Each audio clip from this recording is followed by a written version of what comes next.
Вештачката интелигенција наскоро ќе проговори на македонски јазик.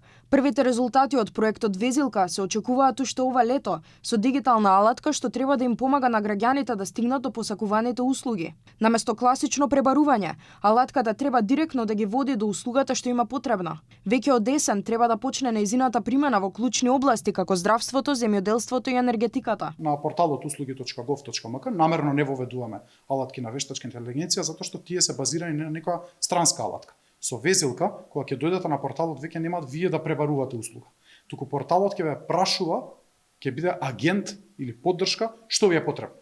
И ќе стигнувате многу побрзо до посакуваната услуга наместо да пребарувате, а ние позадински ќе имаме анализи, податоци, информации како се движат нашите корисници низ порталот. Инаку новото Министерство за дигитална трансформација основано од владата, засега според човекот кој го води ги дава очекуваните резултати. За само 2 години институции разменуваат електронски меѓусебно податоци, без губење време се да се носи на хартија, повеќе услуги на едно место и побрза администрација.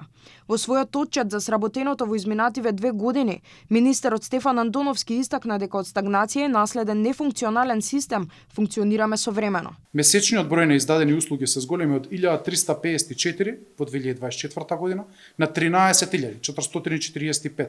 Тоа е раст од 892%. Скоро 9 пати поголем број на издадени услуги. Бројот на корисници порасна од 110.000 на 267.000, а вкупниот број на поднесени барања се зголеми од 64.000 на 340.000. Од Министерството дополнително најавуваат и нови проекти, нови електронски услуги, целосна реализација на апликацијата наменета за мобилните телефони, наречена М-услуги со дигитален паричник, зајакнување на сајбер безбедноста и едукација на децата за дигитална писменост уште од најрана возраст.